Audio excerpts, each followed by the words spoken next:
Are they here now? They Yes. are, Your Honor.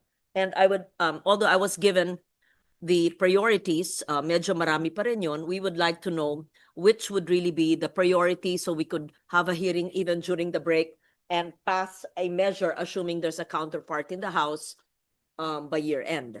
Yes, Good Secretary. Madam Chair. Thank you very much, Madam Chair. I think of the 5 measures, there will be 3 priorities. Number 1 would be the DND transformation proper, because it's really not a sustainable managerial organization for the 5 agencies under us with the skill sets, the qualifications, with the salary grades, and with the size that we have.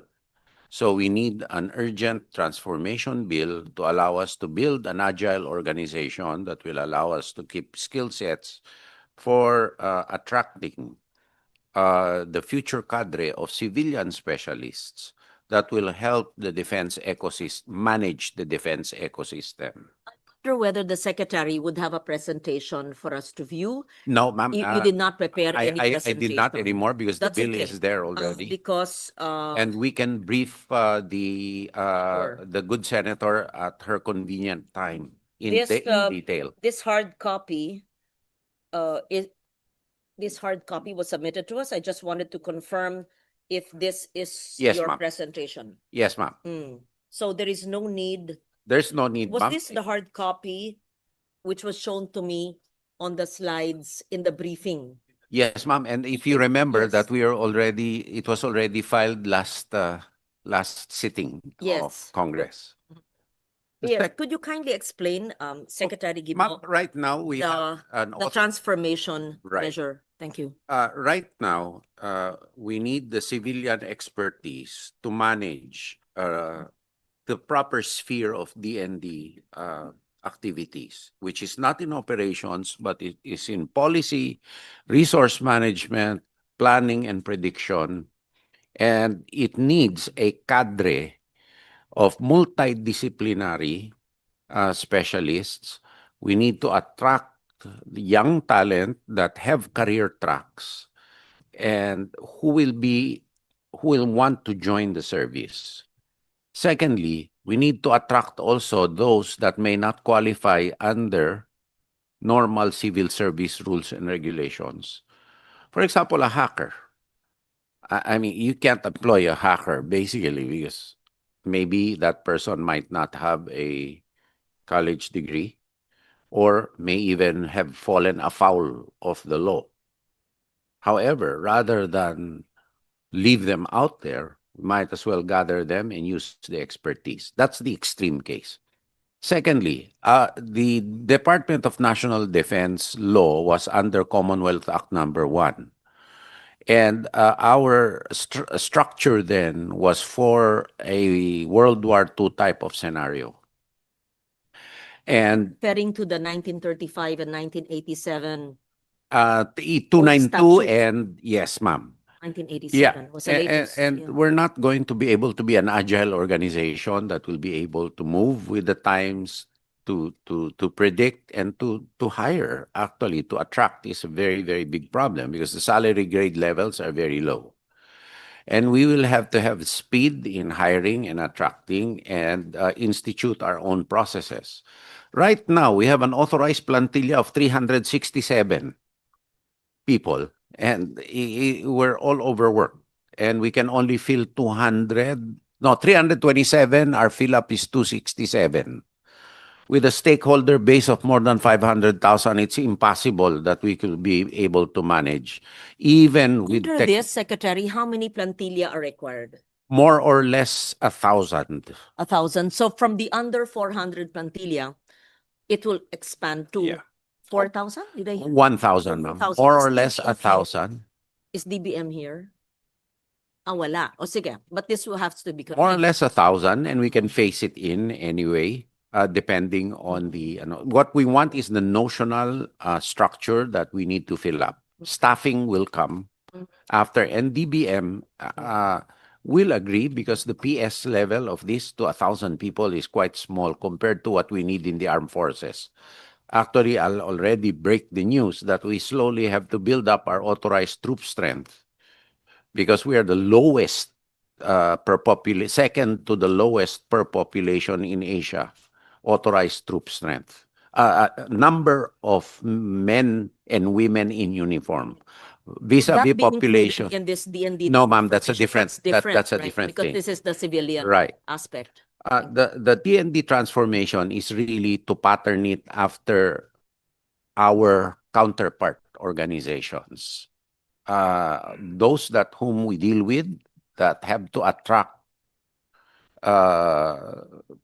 people with higher degree education, specializations. This will also allow us to fund continuing education of our specialists. And that your actually the weakness is, as we know, as we have experienced, political systems are one thing. But if you have a strong bureaucracy, that's your guarantee of continuity of service, etc. And that's what we seek to build. Second, ma'am, would be the amendment of the Espionage and Anti-Foreign Interference Law. Before we proceed to that, I'd Yeah. like to, I agree with you, and I think that the DND transformation proper, the DND proper transformation bill is worthy, of course, of being made a priority. And we can I have just an have- oversight too. Yeah, I just have further questions. Oh, so of that course, I, ma'am, please. so that I understand it Yes, better. First, I filed it, right? It's pending in the committee. Yeah, this is pending, right? Yes. There's one pending. One pending. Si Jinggoy ba yan?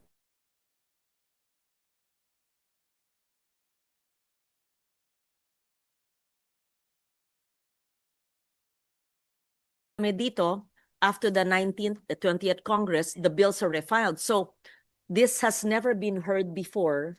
It has never been filed before. It is a new measure. May I just know the historical background of this? Is this a DND measure, meaning it originated, Yes, ma'am. drafted?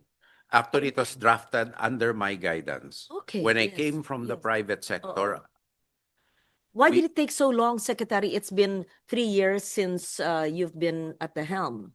I'm not sure, ma'am, because But it was transmitted to the Senate? yes, because I guess the Senate was also not satisfied because we just gave the mandate to transform on regulations. Maybe the Senate was not satisfied with those parameters. Yes. The reason was we went through in the private sector the pandemic, Mhm. and we had to take care of our own.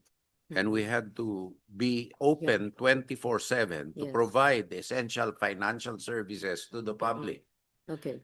And we did that by reshaping our organization overnight. Just to clarify, it says here that there's a proposed 2% of GDP allocation for core defense that will be financed under the measure. Is this accurate? And presently, what is the percentage of GDP Okay. allocation For for core- the DND? For core, it's about 0.8. 0.8 For core, for core. however, defense, ma'am, yes. I'm open to like a scheme of New Zealand where they will gradually introduce to core of 2% of core GDP, 2% Of of GDP. GDP core defense Yeah. spending after 8 years. Can't really be done overnight. Okay, so that's clear. Ma'am, I think the distinguished co-chairperson is here. Recognize Senator Ronald De La Rosa. His imposing presence, ma'am. Yeah, perhaps Senator De La Rosa first would like to, first of all, thank you for giving me quorum, and please, I moved earlier that the rules of the committee be adopted. I would be happy if you will second the motion. Thank you. Yeah, I second the motion, Madam Chairman. Thank you. Another request of this representation would be for the both of us to co-author the measure which we are discussing, which is the DND proper transformation bill. It's new to us. It's never been heard. We're listening to the secretary to explain to us this DND transformation bill. After you've studied it, I would be happy if you could co-author it with me. Yes, ma'am. Thank you very much. We're presently asking about the 2% of GDP allocation for core defense. Right now, it's 0.8%, you Yes, said. ma'am. About Yes. 0.8, and And the we total don't- is about 1.34 for even for non-core. Okay. And we see that it doesn't have to be immediately No, after ma'am. the passage of the measure. It can be within 8 Yes, ma'am. years. We, Okay. with a financially crafted program. Mm-hmm. Actually, that was a put in of our staff that wanted a notional and an aspirational level of spending that the country should have done a long time ago. Please explain to us, Secretary, how will the core of national defense specialists be recruited? How will they be trained, retained, retrained, so that this will not be redundant with the The most existing- important thing, ma'am, are two things. Number one, of course, aside from the monetary benefits, which are substantial, no, it's the career track and growth pathways to them. So we will design an organization that will have clear career path trackways for them. Third are the educational opportunities, actually.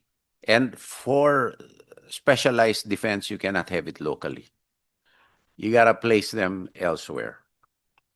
Do you need the law to be able to have Yes, defense ma'am. specialists trained abroad? Yes, We ma'am. must fund it. We can fund it under GAA even without the existing. Ma'am, I think measure. then GAA, it will be dependent also on availability of funds. Plus, I mean, there's a tendency also to democratize and to make it a politicized education, in the sense that if you, for example, there was an AFP regulation which I repealed, that if you already have a foreign schooling, you cannot undertake another. But what if you have an excellent MA degree and it's ripe for a doctoral dissertation? Why can you not continue? Sayang eh.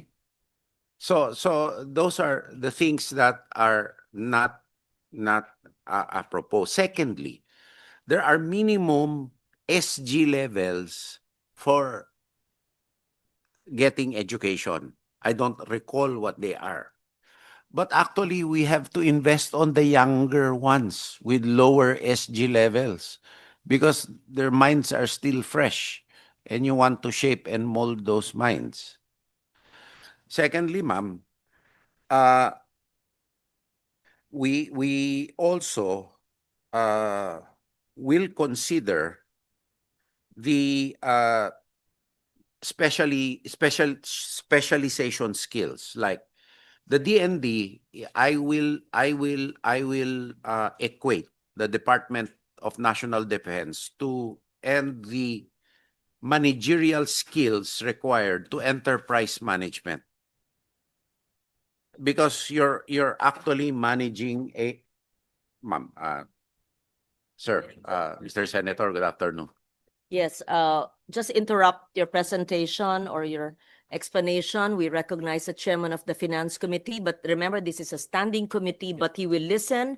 And if there are financial requirements for the passage of the measure, then good, the chairman is This here. week too, ma'am. Thank you. We have a hearing this week, so I'll reserve our comments, ma'am, for him especially.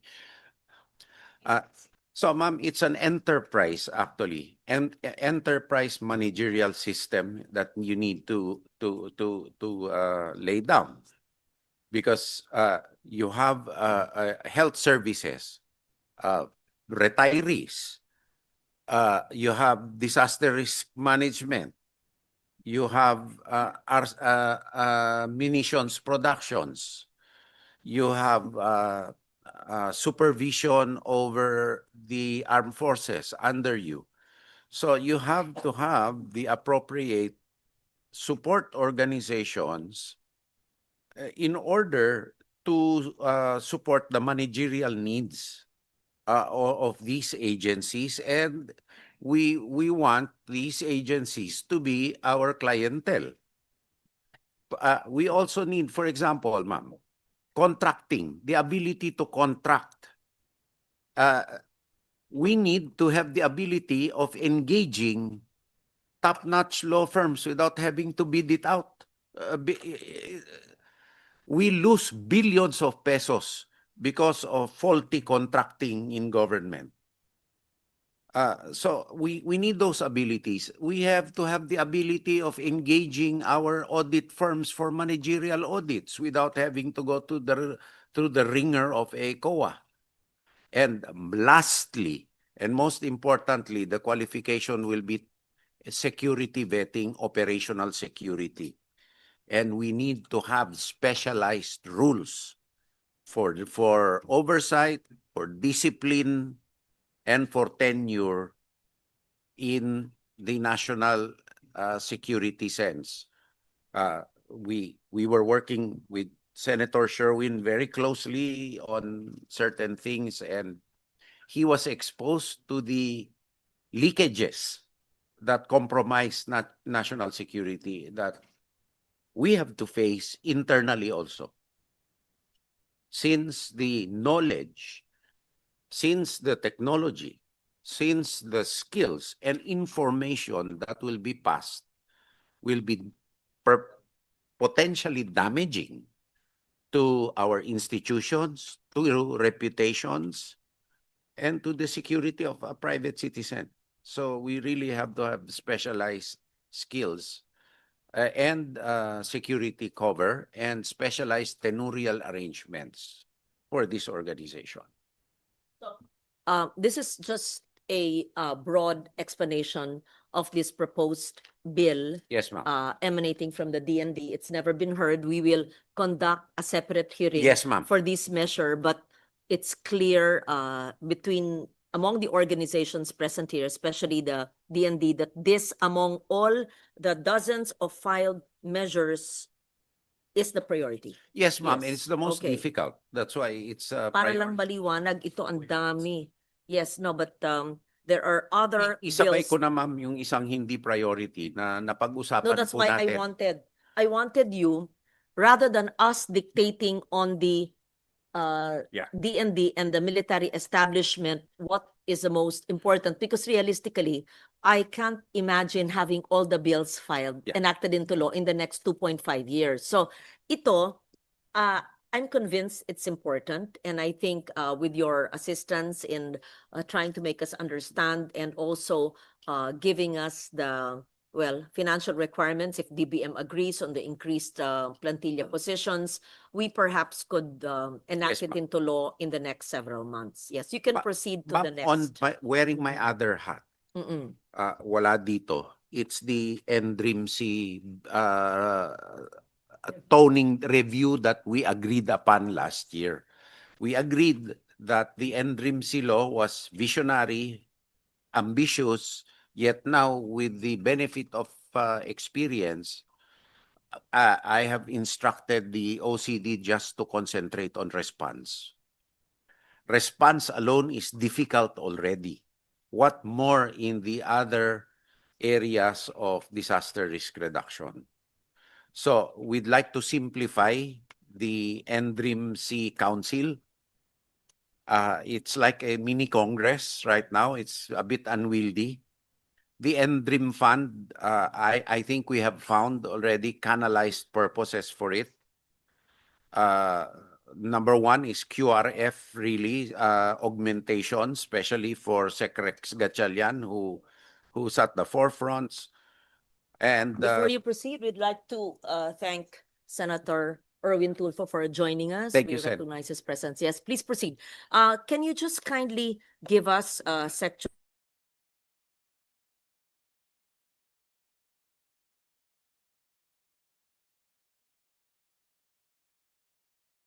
of that measure? Pinail nyo ni Ariel, hindi ba?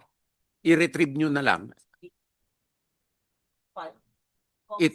Not this year, ma'am. Last year, last sitting, it was filed. Just But have we'll the- wait for you to sponsor it, ma'am. Yes, may we know the exact title of the measure? Can you Yes, retrieve it and then you're ready? correct that the NDRIM should be reviewed. I remember it was myself and Senator Biazon and Senator Gordon, who worked on that in 2009. So it deserves a review after 16 years. Yes, ma'am. However, let me just state and question.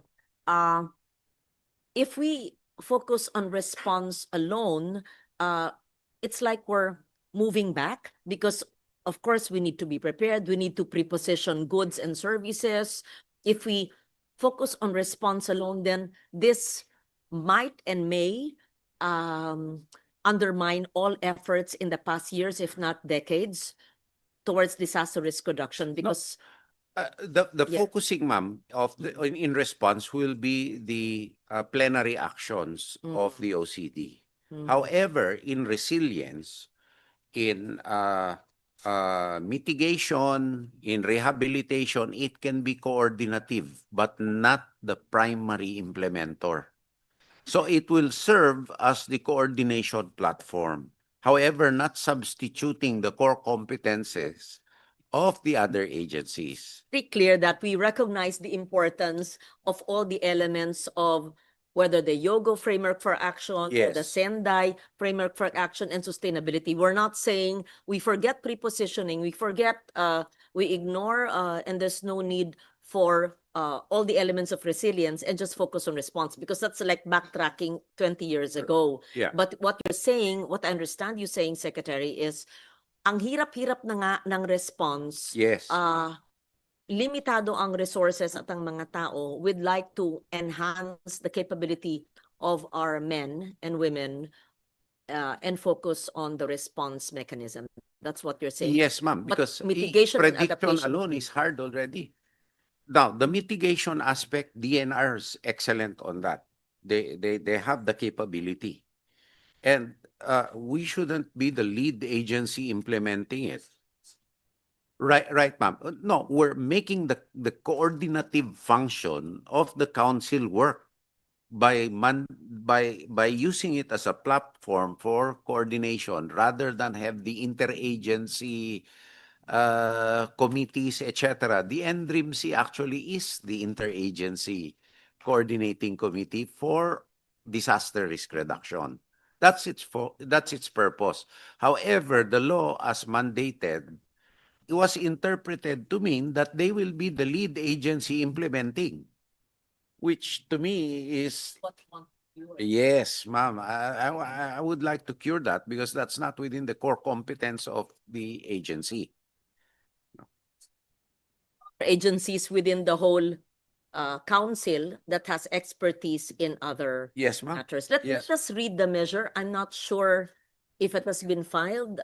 Maybe I filed it in the last Congress. Let me review that. Yes, ma'am. And that we'll just resubmit it. These are amendments I to the MDRIMC dapat law. nasa Oo. jurisdiction mo yan eh. Rapi. Okay, we- already filed It's With been who? filed. this year. Can you kindly read into the record the name of the bill, just so that our ComSec is able to retrieve it? But if you don't have it, then we would be happy to receive it. Are these the amendments to the NDRIMC law? May na-file na ba? Can you put it on record, please? SB number 1097, ma'am, filed by Senator Gatchalian. Okay, just for the record, it is the Philippine Disaster Risk Reduction Management Act amendment. Okay.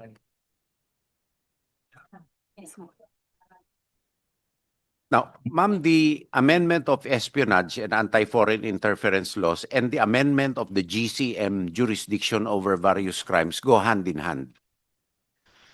We agree with all the versions already of the espionage and foreign interference laws. However, we are requesting that if the accused is a member of the armed forces in active duty, that the general courts martial have jurisdiction to try them and to impose the penalties upon them.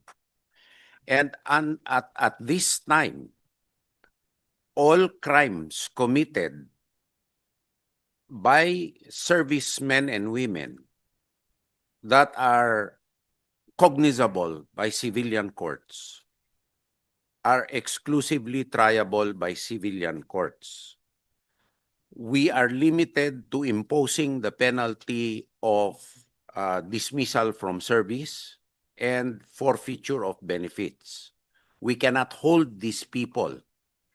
We have to surrender them to the jurisdiction of the civilian courts. Now, what if the offense is bailable? What happens? The person goes scot-free, unaccountable. Now, if this person is a highly trained individual, potentially lethal, and is out on bail, delikado. Question. RA 7055, is this the law that limits the court-martial jurisdiction to service-related Yes, ma'am. offenses? That means what you want is a, not revocation, but an amendment to this RA? Is that it? Yes, ma'am. Why did this RA happen? There must have been a reason. And what year was No, that? Would you? It was to conform probably, ma'am, to I don't know the history. It was Oo. Anong taon kaya yon? kailan ba yan? It forced 1999? AFP misconduct Ah. cases into civilian courts. 1991. It was the post-EDSA Yeah. civilian supremacy, but it didn't work. Mm-hmm.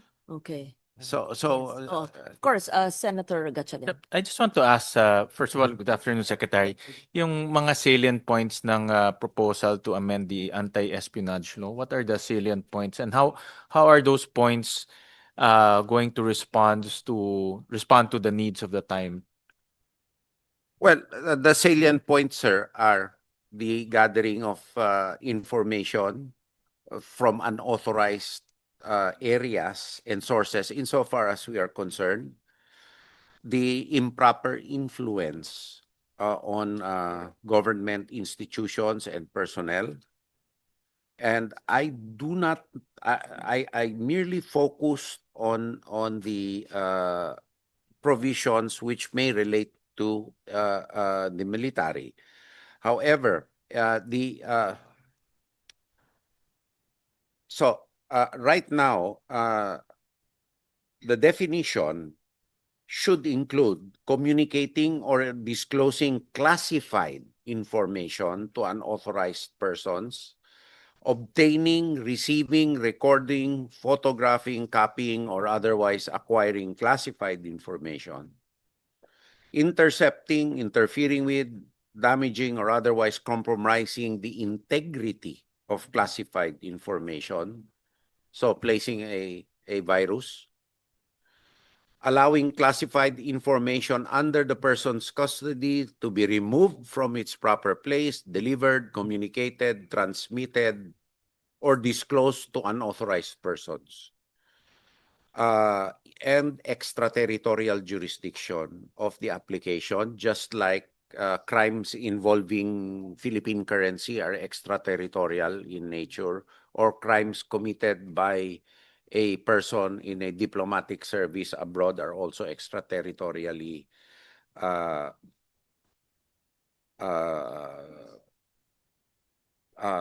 applicable.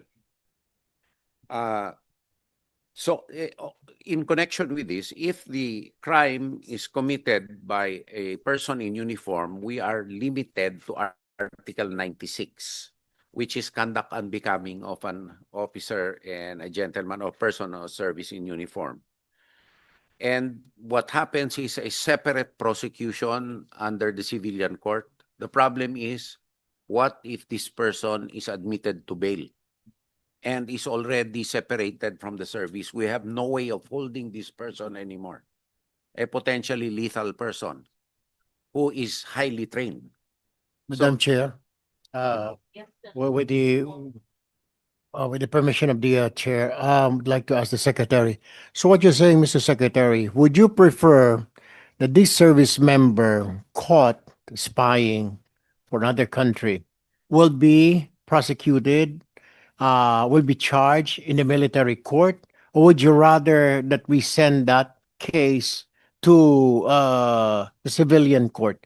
Which would be better? Sir, I think if it is a military individual having possessed military secrets, it is best tried under a general court martial to prevent leakage of further leakage of classified information to unauthorized people, or on the alternative, if it be the pleasure of the body, if a civilian court be designated, then it must be a special civilian court with the appropriate security classification.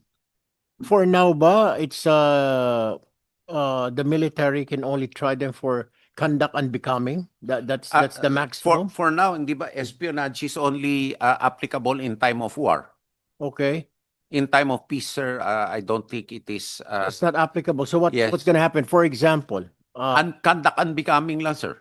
and you Or send anti-graft. and then you send it to the civilian court, Yes. No, Okay. we separate. separate.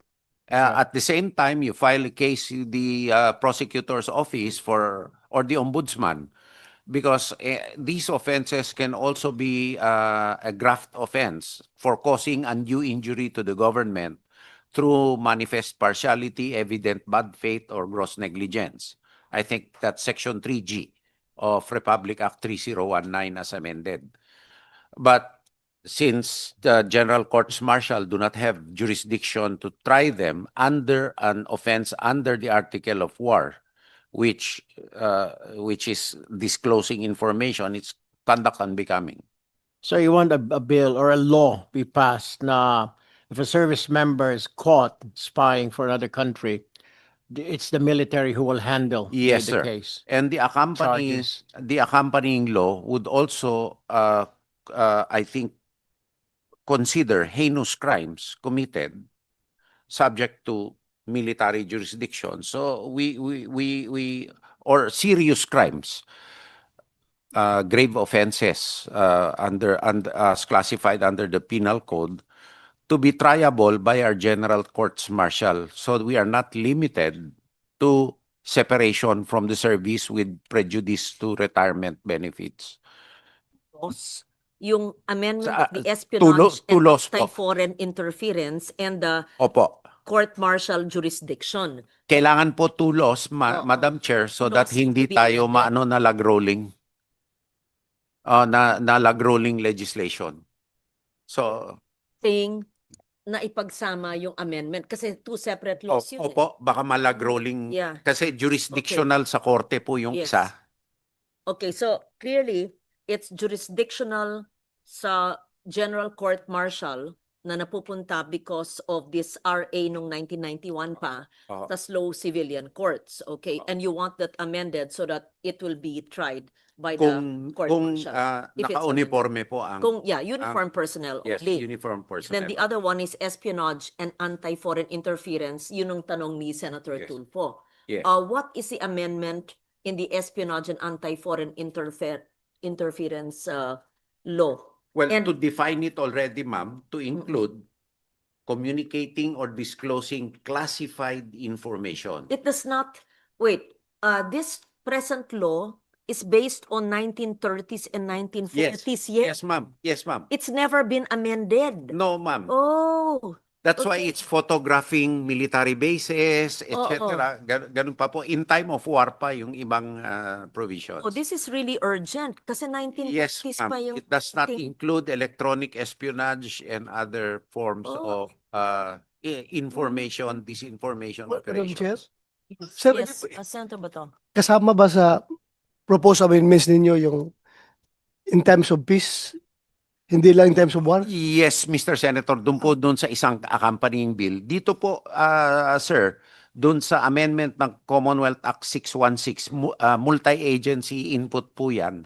Yung amin lang po, ang gusto po namin,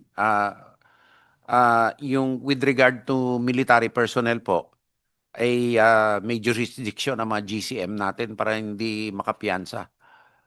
Kung hindi, makakawala lang ho yan. Alam nyo na, sasakit lang ulo natin pagka nakawala po.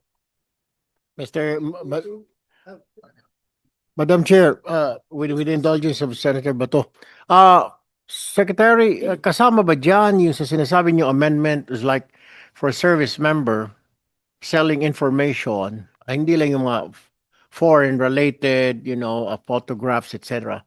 But exchanging information with terrorist groups. Po, kasi po, should be, right? catch-all po ito eh. Disclosing classified information to an unauthorized person. So kasama na po yun. When you say all information, including intelligence information, which is Opo. very, very Ah, important. yung classification po. And ito po, I'm not trying to cause another problem. But right now, we don't have a law on on secrets, secrecy. Ang classification po na yan ay administrative order lang na emanating from the DND. Circa 1940s. Oo. Yung top secret. Yes, ma'am. It wasn't envisioned to be covered Yeah. by the original laws. So digital data that's So, classified. probably ho in the IRR of this law, there is a provision that X shall issue the appropriate regulations or joint regulations with the oversight bodies on classification of secret and access, top secret, secret, classified, restricted, classified.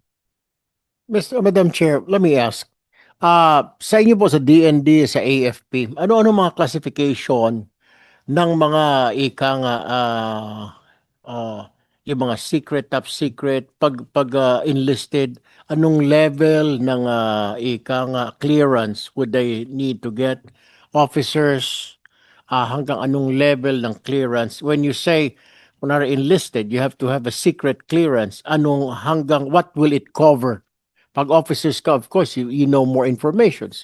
Of course, with you, the Not Department of necessarily, Your Honor, because it depends on the office and the access to the information of the person.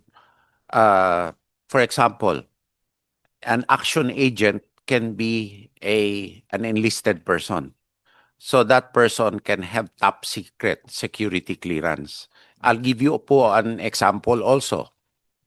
An orderly in the intelligence service of the AFP who cleans that is why, may I digress on the DND transformation, even our maintenance and janitorial personnel, we need to have them as regular employees because they may be the top sources of, if we don't take care of them, particularly in our waste.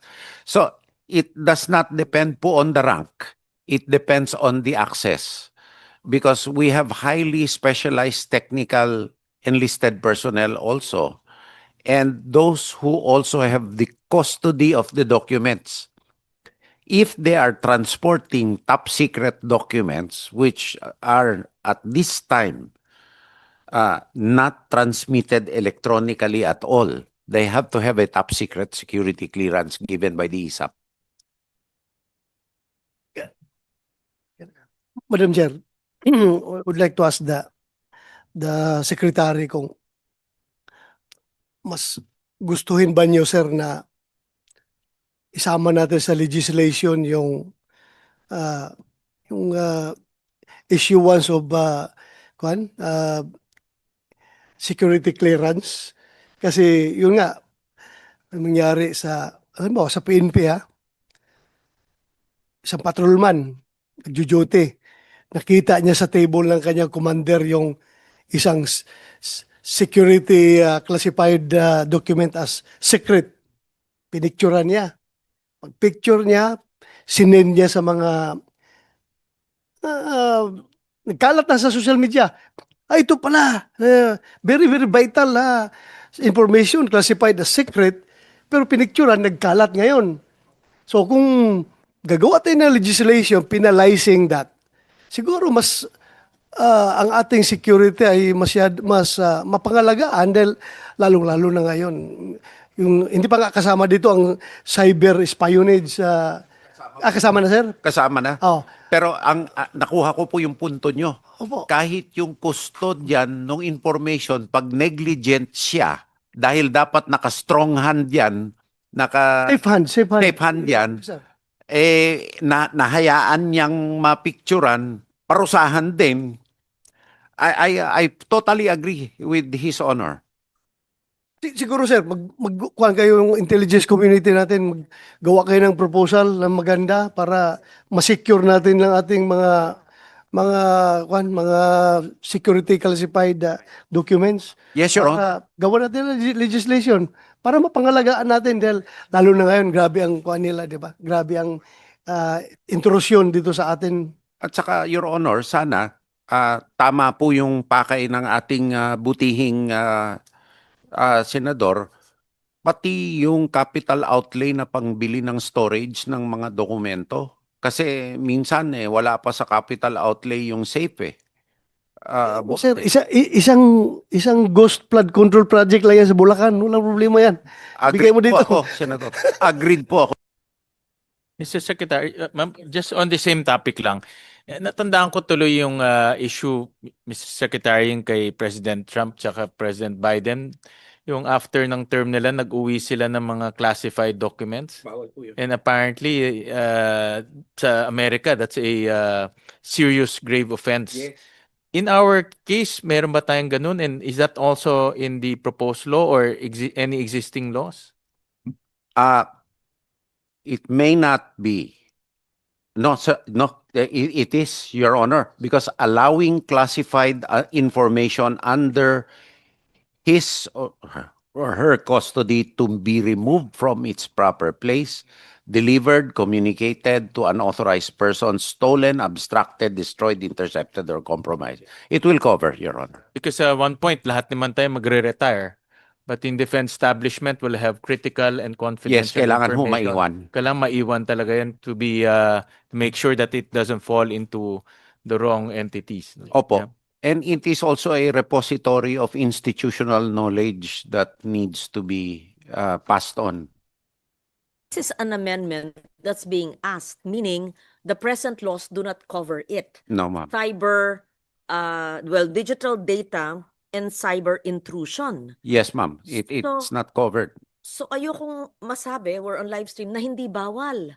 Or anong parusa ang binibigay ngayon unless we amend this ASAP. So the anti-foreign interference and amendment of espionage laws clearly do not cover digital data and Oh, they cyber. do, ma'am.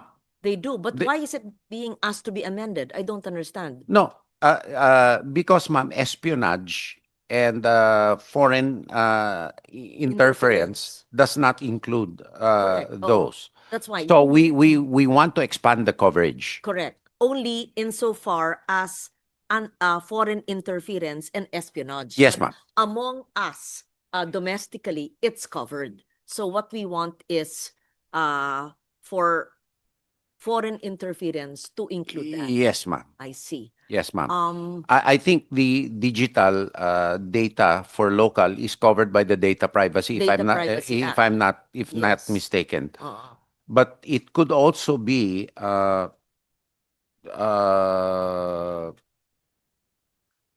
well, it could also be interpreted to mean, because it does not state any foreign recipient, maybe a domestic recipient can Yes. be also subject to the provisions of the law. Okay, so since this is an organizational hearing, in the next hearing, we will go into the details of this so that we see what laws cover cyber intrusions and digital data theft insofar as domestic intrusions. But this is cyber, so it will cover all. But the amendments being asked or pending would be anti-foreign interference and espionage. Yeah. Analyzed to that specific scenario. Yes, Madam Chair. okay. Madam Chair, if I Senator. may. Meron pala yung pinag-usapan natin kayo na sir na kwan. Merong bill introduced by Senator Tolentino last Congress. Yes, Your Honor. I think, I'm sure, galing rin to sa inyo na proposal prescribing for an act prescribing for a uniform system governing the security of classified matter in government offices, providing the procedures in classifying, safeguarding, and declassifying information, thereby imposing penalties in cases of leakage, breach, and/or violation of any provision of this act. Yes, Your Honor. Yun po. Kung may sponsor po ng komite, Ipa-refile natin ulit ito, sir. Ipa-refile Yes. natin. yes, Your Honor, Madam magbibigay Chair. po kami kaagad. Madam Chair. Just a minute. Has this been filed again? Not yet.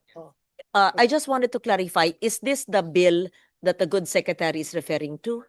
The part of it, ma'am. Oo. The Maybe you another could, part. after this hearing, you could align whatever we're discussing. We'll make a Kasi- consolidated bill, ma'am. Yes, because what we have are more than 24 bills, but we'll focus on the priorities of Yes, the ma'am. DND and the AFP, no?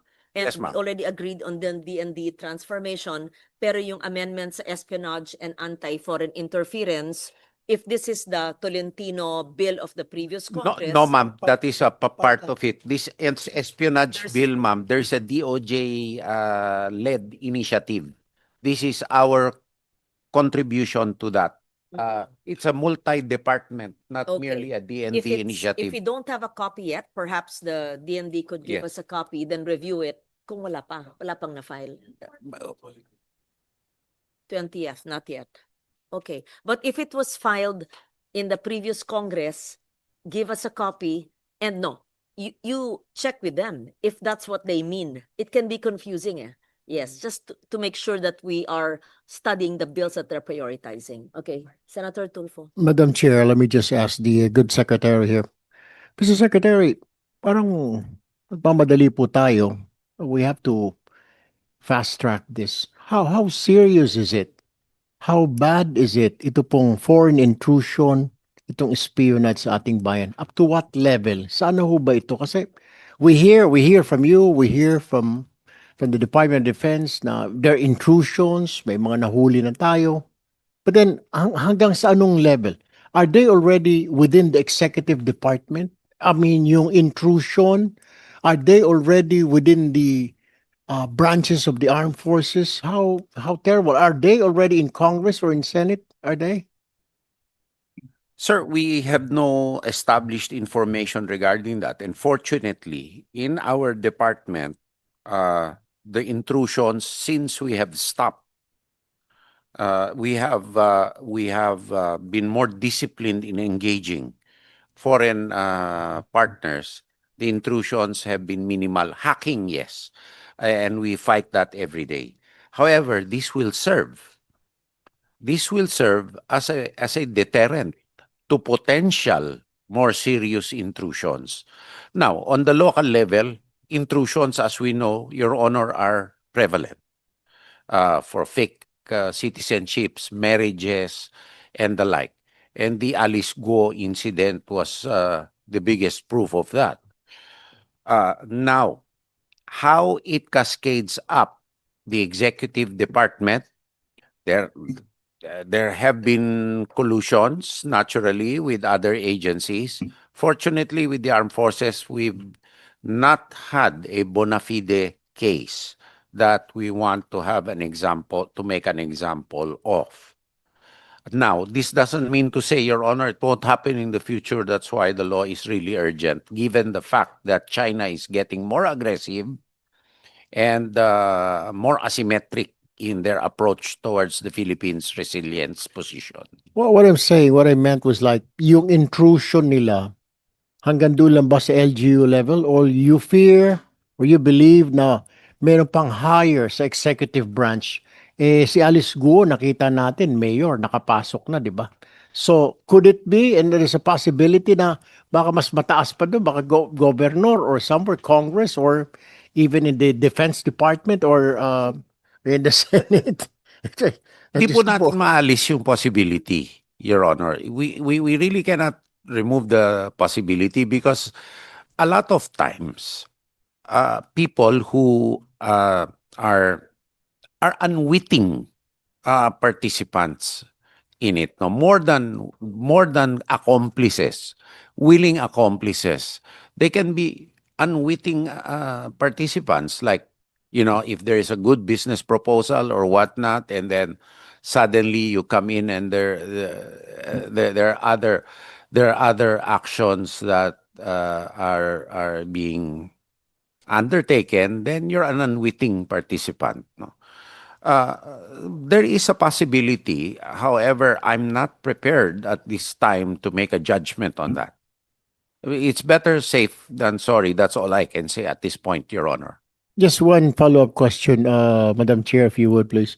I would just like to get the status right now, update on that businessman, the minor that was arrested by ESOP, and is he still under detention? He is What with the will- BI, Your Honor. So he's with the BI But now. there are two, Your Honor. The minor, Your Yeah, Honor. yung may-ari Well, ng minahan daw sa Palawan, and even the Miners Association are really parang persistent na he's a Filipino citizen, but then intelligence information show otherwise, particularly to And the Bureau of BI Immigration. is firm on their position, Your Honor, that he is not a bona fide Filipino citizen. That is why, Your Honor, I believe the Solicitor General filed a petition for certiorari on the decision of the Court of Appeals. And I have been a member of the Chamber of Mines, and I'm really surprised why they are interfering in this case. And I'm calling them out on it. Yeah, kasi Madam Chair, kung ito nga yung mga nasa taas na level, I mean, owners of mining companies, they are there already. How much more kaya sa government? Are you guys, I mean, I don't know which unit na monitoring this, probably We are, intelligence Your Honor. gathering? We Saan are. na sila? Ano na napasok nila na agency? Yung business, nakita naman natin sa Mining Association, and the miners are saying, Association of Miners, like, no, Filipino yan, pakawalan nyo.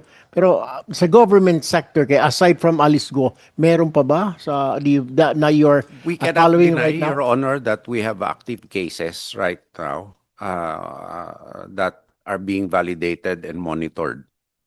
And we are fortunate to have assiduous law enforcement partners who are steadfast and have been translating the information into actionable legal procedures. No, the BI, the NBI, the PNP, and the PAOK. So, meron po kayo minomonitor ng mga malalaking businessman na nandyan na dapat hindi dyan, na foreign nationals na you believe probably nagsusupply ng information sa kalapit na bansa? Or meron din ba kayo minomonitor ngayon na nasa government position pa rin?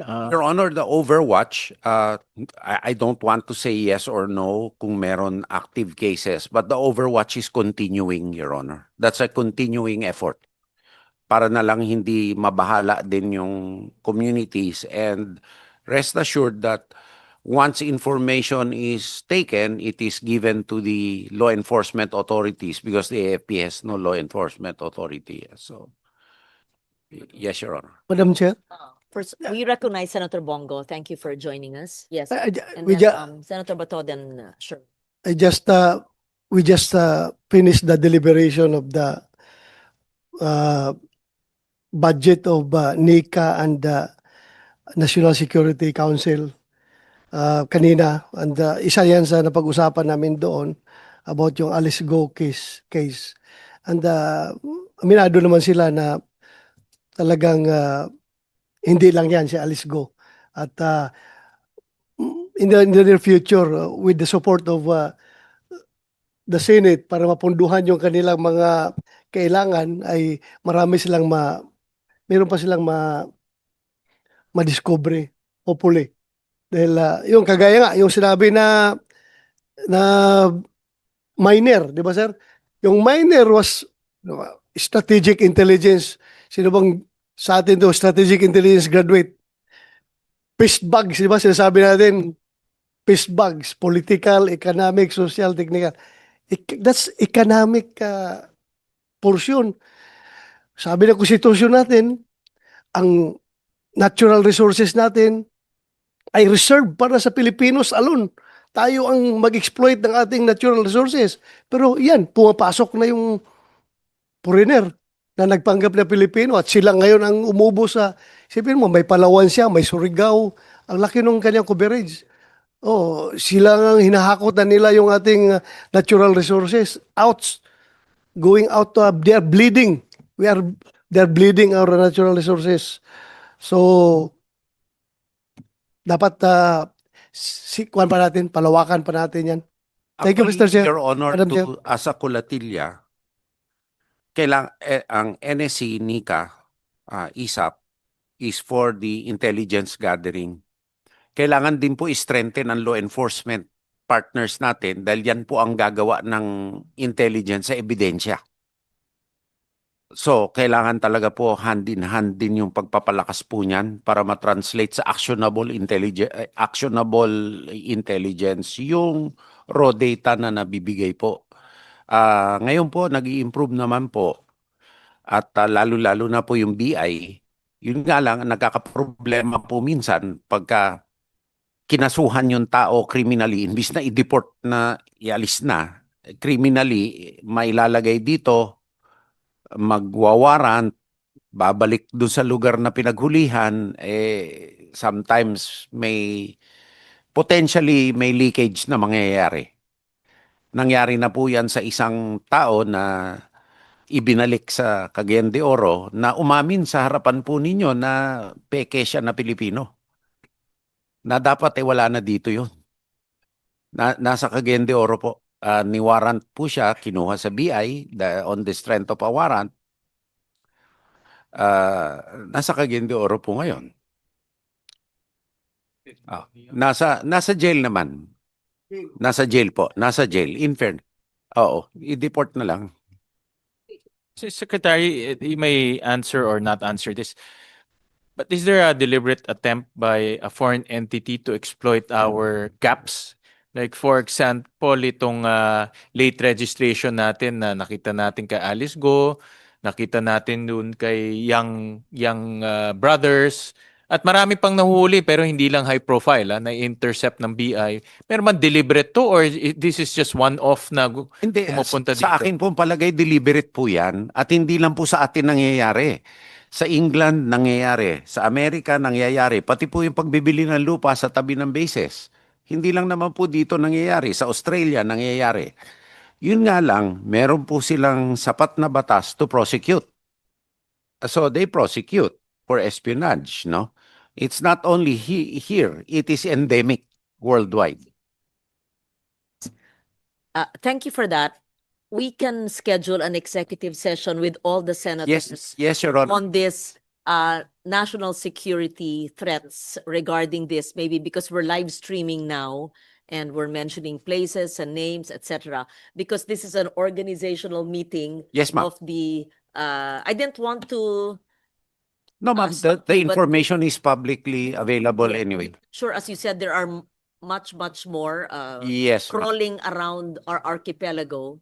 Maybe we will leave it at that for now. with And the ma'am, might members. I also stress, Yes. that's why we're also very careful. Yes.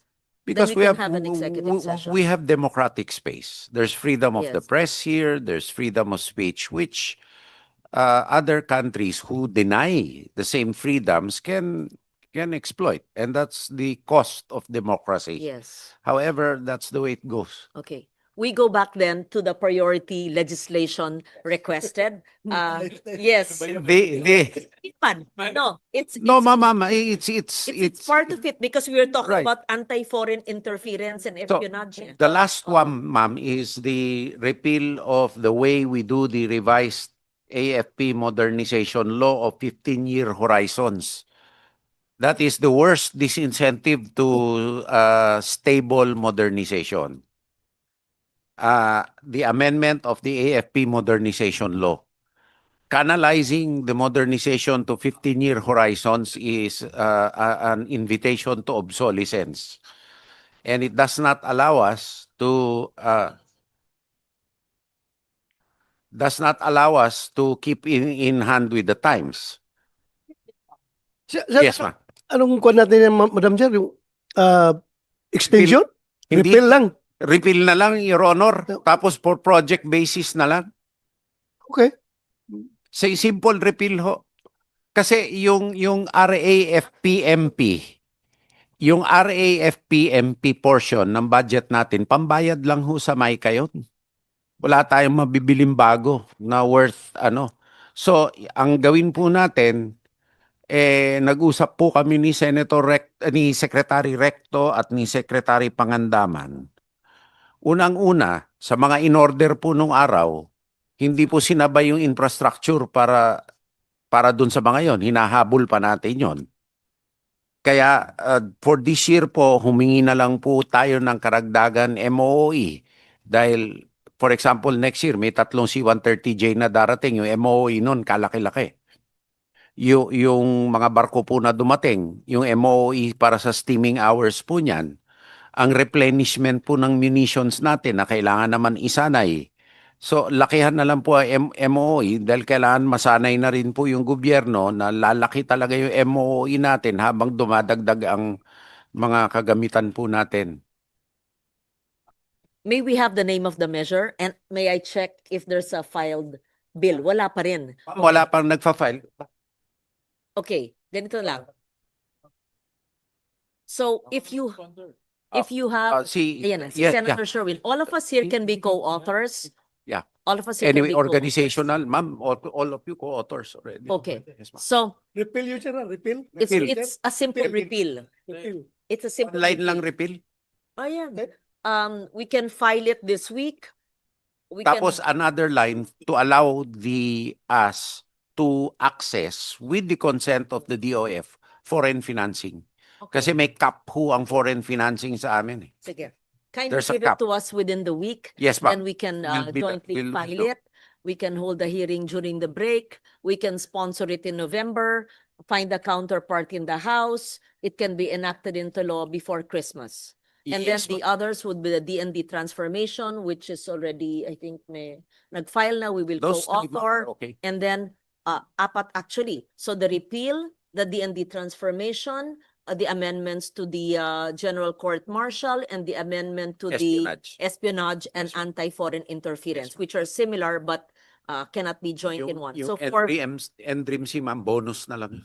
the end dream, we need that. Bonus It's na lang yun. yeah, malaki yon na trabaho, Ah. pero gagawin din natin. So Hindi, panglima yun. paliliitin nga natin ma'am ang trabaho para mas Papaliitin natin. diretso yung ano. Sige, sige. So those are the priority measures. Thank you. May we hear from our General Bronner? We were talking about the civilian aspect in the DND transformation. How about in the AFP? Is there any pending measure aside from budgetary, iba yung ano po, that the AFP would want us to consider? Or the 5 measures mentioned by the Secretary is exactly what the armed forces would also need? Yes, Madam Chair. In fact, we fully support the bills, the proposals earlier discussed by the SND. There is one proposal that we are pushing forward, which is the fixed term of for the unified commanders. But this is also part of our study. We will be submitting, Madam Chair, the proposed bill.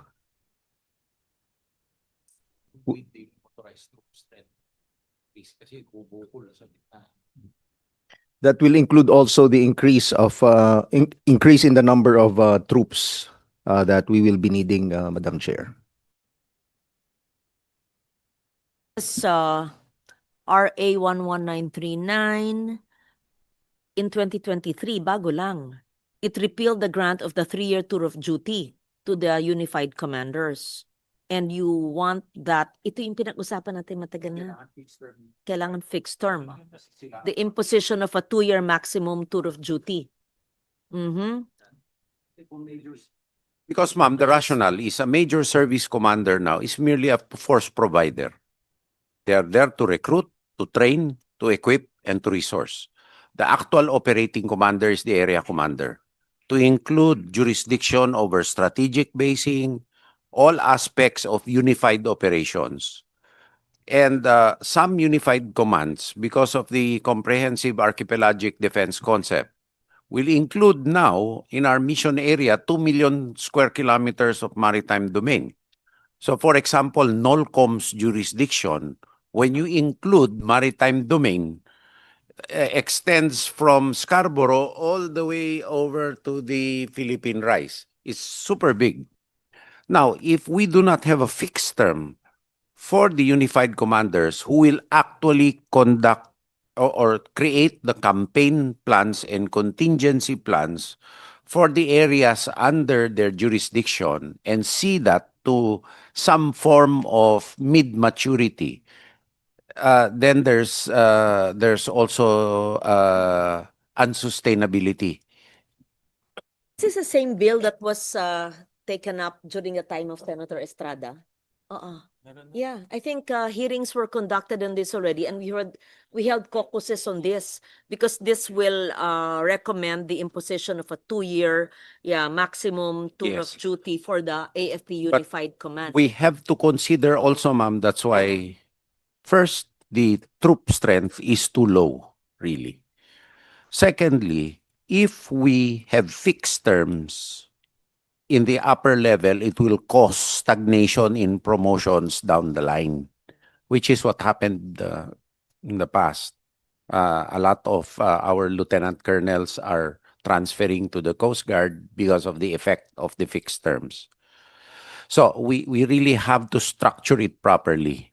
Nonetheless, we need to retain also senior leadership. And because of maturity of judgment and the project implementation. A lot, ma'am, of the initiatives that we have embarked are long-term projects with a lot of gestation. So they have to build the succession and to have specialization in the areas and in the skill sets required. So the unified commander fixed terms are also important. We had 3 years to do this, and it was heard thoroughly. Why was it? There must be a reason why it was not passed in the previous Congress. Maybe, ma'am, there were other priorities, legislative priorities, yeah. Madam Chair, Focus on this. Madam Chair. And our worst deficit gap is in project management, in logistics, because of the rotation. We cannot have logistician experts because of the rotation required. So rotation has not served us. Tour of duty rotation has not served the armed forces well because of the lack of specialization. Okay. Yes. Allow me to get back to this bill, which has been thoroughly heard in the previous Congress. And I ask to do a matrix, ano yung opposition, bakit hindi na ipasa? Yes, Senator Tulfo. Madam Chair, could it be because if we will have fixed terms, I would like to ask the good secretary, how long is this fixed terms are we talking about? Maximum, sir, of 2 years. 2 years. Of course, still, at the discretion of the president, I think the hearings, Madam Chair, I was informed that the hearings conducted were for the removal of the fixed terms. Yes. So these are not fixed terms per se, but maximum tour of duty terms. Kasi Maximum tour of duty kasi, terms. Kasi Madam Chair, abutan, sir, ng retirement eh. that's just what I'm saying, Madam Chair, Mr. Secretary. It might cause promotional backlog in the promotions of the offices, particularly in the senior level, Secretary. In the middle level, actually. Your I Honor. mean, middle level. In the middle level, it will, but we have to make a choice between promotional backlogs and project continuity, which is critical at this time. That is why, Your Honor, we intend to address it by addressing also the meager force size we have. For example, our army in the whole of Cagayan province and Isabela, there is only 1 brigade, 3 battalions in that area. It's thin. In Palawan, which is a very, very long island, it needs 1 division. The point here, Mr. Secretary, is we have to weigh in between project continuity, mission, or the demoralization of troops if they're not being promoted gusto pa niya maging general, he will just retire as a full colonel rather than aspiring to become general because somebody is up there. Or tama po kayo, continuity, mission completion. So we have to really balance the two. Pwede po tayo gumawa ng ranko, mag-promote po, pero hindi na fixed term, magre-retire na lang po. Just for career track opportunities para hindi na lang makainganyo tayo ng specialization. Mahirap po yung strike anywhere kasi na sundalo na wala na specialization, especially now na highly technical na po yung subject matters, no? Sa base development lang nung araw, pagka let's say sa Navy, pag wala po kayong command at sea badge, wala ka ng pag-asa na ma-promote. Eh ngayon, napaka-importante ng strategic basing and logistics. There will come a time, sinasabi po natin, sa Air Force at saka sa Navy, na you will need a commanding general who is not a pilot, neither a seaman. Ganyan yung sa amin, sir, noon sa PC, Philippine Constabulary. Jack of all trades, master of none. Kaya sir, yung sabi mo sir na gusto nyong mabuti yung kinler mo na yung amendment na gusto nyo is hindi fixed term, kundi maximum. Maximum term po. Maximum term. Maximum. Kasi at the discretion pa rin ng presidente for maximum lang kung lumampas po siya ng 56 o 57. Pwede pa. Pwede pa. Maganda yun kasi sir, thank you. Yes. Madam Chair, let me just compare the provisions in 11709 to the current law that we have. So in the 11709, the three-star generals were given a fixed term of 3 years. So this is why there was some complaints from the lower ranks because they were thinking that if all the three-star generals had 3 years, it would in effect freeze the promotion to the next corresponding rank, higher rank. But this was corrected with 11939. So they only gave maximum terms for the chief of staff, which is 3 years, and the major service commanders 2 years. Initially, the superintendent of PMA was given 4 years fixed term, but it was also amended to 2 years instead of the 4 years. So only 5 positions were given this maximum terms.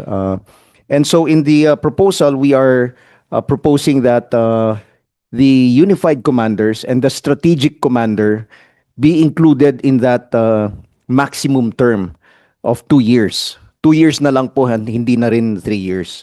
Again, we are emphasizing that the president still has the prerogative to change the commanders anytime. Kasi maximum term na lang po at hindi fixed term.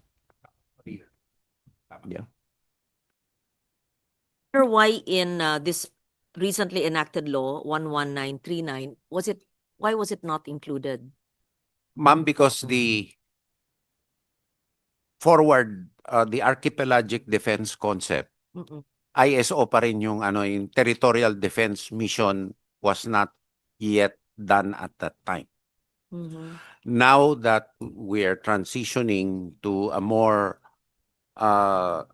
active and involved external defense posture, we need a different organizational setup and different skill sets actually. So nauna po yung amendment bago nagpalit ng mission, nagdagdag ng mission area focus. Madam Chair, yung direction yung sinabi mo, General Browner, na additional recruitment of additional troops, gusto nyo palakihin.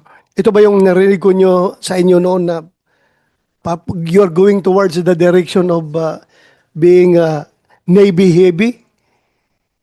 Papalakihin nyo yung Navy dahil nga sa threat ng West Philippine Sea at saka itong ating pagiging archipelagic nature ng ating bansa. Thank you. Yes, Madam Chair, Your Honor. Not necessarily Navy heavy because we still have to have a bigger army, land forces. Kasi mas malaki po yung land forces pa rin natin. But definitely, dun po sa ating proposal, we will increase the number of Navy personnel, which coincides also with the increase in the number of platforms or ships that we are getting. Ganun rin po sa Air Force, Your Honor, because of the number of platforms or aircraft that we are getting in the succeeding years, in line with our modernization program, we will also have to increase the number of our pilots, our crew, our mechanics, and so on, Mr. Chair. Madam Chair, Pagsabi ko kasi kaya na Navy heavy, mukhang nag-brighten yung mata ni ko, ano, yung Navy officer doon sa likod, no? Mga natutuwa yung Navy, oh. Your Honor, Your Honor, yung hindi rin nakikita dito is that pati yung civilian human resource at saka for every visible pilot or whatnot, kailangan magdagdag tayo ng support personnel. Ang laki ng kakulangan ng support personnel natin. Mekaniko, logisticians, base development, intelligence, lahat po. Yan po kailangan din natin i-beef up dahil doon po nagkukulang yung suporta. Minutes before session, it's been a very productive organizational hearing. Organizational hearing naging, and I will no longer repeat the priority measures that were mentioned by the good secretary and his team. We thank General Bronner as well and the whole team of OCD. We take note of the bills that are prioritized but not yet filed, and if not yet in the custody of the Senate, may we request the DND to give us the draft copy, not just of the repeal, but also the amendments of the NDREAM and the others that were mentioned. We are grateful for your presence this afternoon. And Senbong, ikaw palang hindi okay lang? Full support? Basta. Okay, so thank you very much to all of you. Hindi ko na natanong ang OPAPRU, but anyway, the other day we also had a hearing with them and we take note of their concerns as well. Thank you so much, Secretary Chodoro. It's our honor, Your Honors, and we give our best wishes to the honorable members of the committee and the Senate. Huwag niyong intayin ang next hearing lang. At any time, we're available for any consultations. Please let us know about your concerns, your activities. We may not be able to go to all the activities, but kindly let the committee know so that we can give appropriate support. Thank you very much. Next week na yung ating, sir, budget hearing. Next week.